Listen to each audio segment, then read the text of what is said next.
Good day to you, my fellow endoskeletons. I'm Kenetor, and welcome back for another Starbase progress report. We're on week 47 of 2021, and if you're new here, I bring you the latest news and updates of everything Starbase every Monday. So make sure you subscribe and hit the bell so you never miss out. Now let's get to it.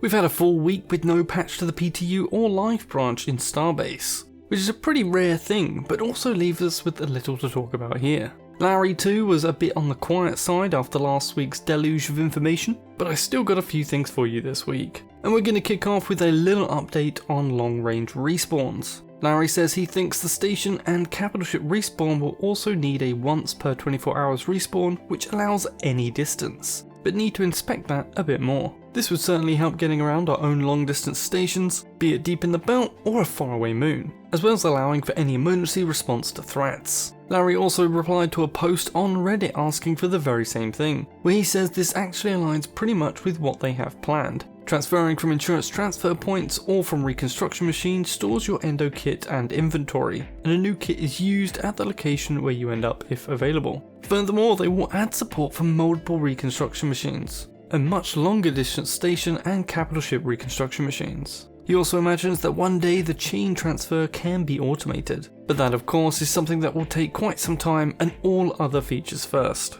This is interesting. They are eventually planning to make a way to chain stations in range of each other and transferring between them automatically, but just the ability to jump between long-range stations would be very helpful and save a lot of hours flying. The devs have previously mentioned they'll be adding a station-based signal enhancer to boost the range of the reconstruction machine, and I would imagine this is just one piece of the puzzle to get longer range respawns. Our last quote is a quick update on the moons. Larry says there will be good reasons to visit them, some more, some less, but all moons are at least in some way useful. Tech-wise, the moons have deform, but indeed is about configuring ores as well. The plan is to include 3 or 4 moons right away with ores, in order to promote capital ship exploration as well. I would imagine the first moon through the gate will enable building of capital ships, and let us start exploring the other 2 or 3. Which begs the question, what other ores will there be, despite the ores needed for capital ships? And will they be used in just alloys, or will there be even more devices we haven't seen yet? No doubt Frozen Byte will keep the other new moon content under wraps till they hit live, so we still get some surprise. But in the meantime, we still await the finishing of capital ships and other features like Inventory 2.0 and alloy refining to hit the PTU. Diving into this week's gallery, and it's filled with all new concepts for station decoration, all except this first one, which shows an updated UI mockup of the player station's interface. Its main difference from the one we have seen previously is the building budget information has been moved to the bottom right corner,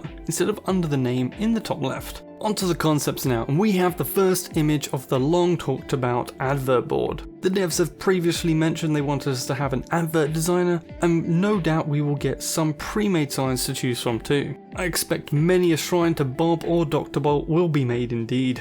Our next image shows some new lighting. I really hope these will be made available to ships as well, and at least have some 45-degree corner variant, since that's the only angle stations currently support, and could easily be made to fit the station grid. We have another light concept that better fits some of the station shapes and design. This one could probably do with a little more polish and embellishment, but it's just a concept so far. I'm sure the artist will make it look pretty sharp by the time they are done. Our next light concept is a freestanding light. This one will be a great addition for interior design, as well as providing a standout piece for entranceways. Our last image of this week is of 2 different wall-mounted signboards at a station. It looks like these are in game now and working. These also look like they've been decorated with decals. Will the designer just be decals? If so, what will the limit be? There are a growing number of decal artists out there that will just love this if this is how it will work. If the gallery wasn't enough of a hint, this week's progress report is a feature focus on player stations. And we have some interesting new additions to planned features here, so stay tuned. The station expansion feature has been fully complete for a while now, and depends on the amount of voxel volume your station takes up to earn an expansion area. The current max is 30 zones in total. Improved station HUD. This was just seen in the gallery but has yet to go further in its design and mock-up phase, with coding yet to start. Station renaming is a much needed feature, as trying to remember the order you place your stations to be able to assign people or turn on and off your transponders is very tedious. Not to mention getting turned around when in the belt roughly the same distance from your own multiple stations, with no other transponders visible. Even just outright telling people to head to so and so station can be difficult with multiple stations existing within range. Hopefully this completes soon with its coding currently in progress.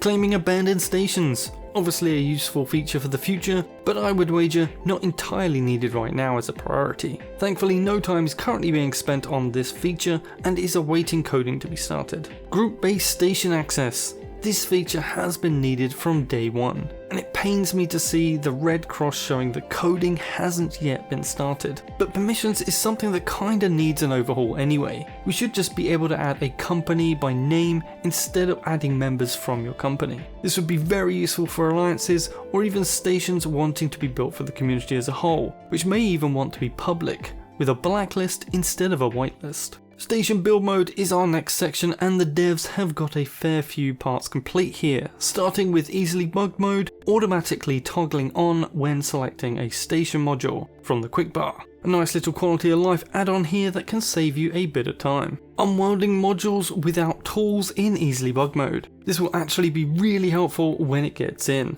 as remodeling anything at EBM is a nightmare. And if you want to see this in action, there'll be a short video at the end. Rotation system overhaul. The devs are slowly unifying all the rotation methods across all the features to be the same one across the board. This would normally be a great thing, except nearly everyone I've spoken to prefers anything but the new method, myself included. But it's still early days yet, and time will tell if it's just a muscle memory issue or if the choice of controls was actually flawed. If you've tested the new rotation controls, let me know if you love or hate them in the comments below. Single items in easily bug mode.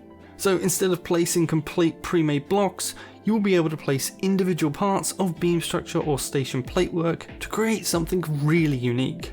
That's fantastic. Oh, and you know there's a bug coming, right? But without the copy paste or custom module support that you would get from an editor, this is nothing more than added tedium in the design of your station. Whichever dev chose to add this feature before an editor is obviously a complete sadist. Controls guide for grabbed objects. This has been complete for a while now too, and is great to have as a handy reminder or first time introduction to station building. Quick select for modules. This feature is awaiting coders to start its implementation, but will let you select a new block for placement based off the block that you're currently looking at. This can save you lots of time, either copying into your quick bar or finding the right one across all three of your quick bars. This could also be solved automatically if we just had a station editor too. Placing multiple objects is another one of those stopgap features till we get an editor. It will let you quickly place lines of the same item, and this too has yet to start coding. Lastly is something we have seen a lot of in recent weeks: new furniture and decoration.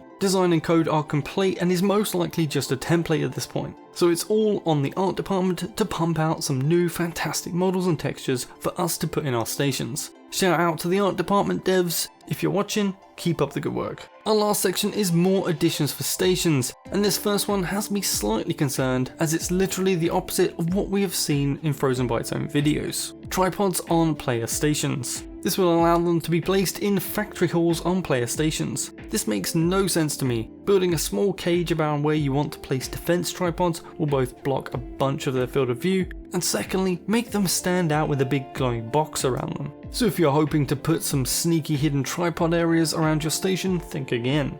You will still need a factory zone. Now this may be due to power reasons, but I'm sure we could just have automatic power of the tripods from a nearby resource line, similar to how capital ship devices work, since this system is coming to stations too. This would just make more sense rather than give all your defensive locations away from the get-go. Reconstruction machines on stations. Initial support for these is now complete, but this really won't be effective till either Siege or when they get the range extension for being on the station. Painting stations is also complete and totally a must-have to really make your station your own. And this gets even better with the improved paint tool modes. This first upgrade to the paint tool will let you paint both in the old way and the new way for parts, and this will apply to stations as well as ships. And we've got a video demonstrating this too. Paint tool paint consumption is also getting a balance tweak to use a scalable amount of paint to what you are painting. Small objects will use less paint while larger ones will use more.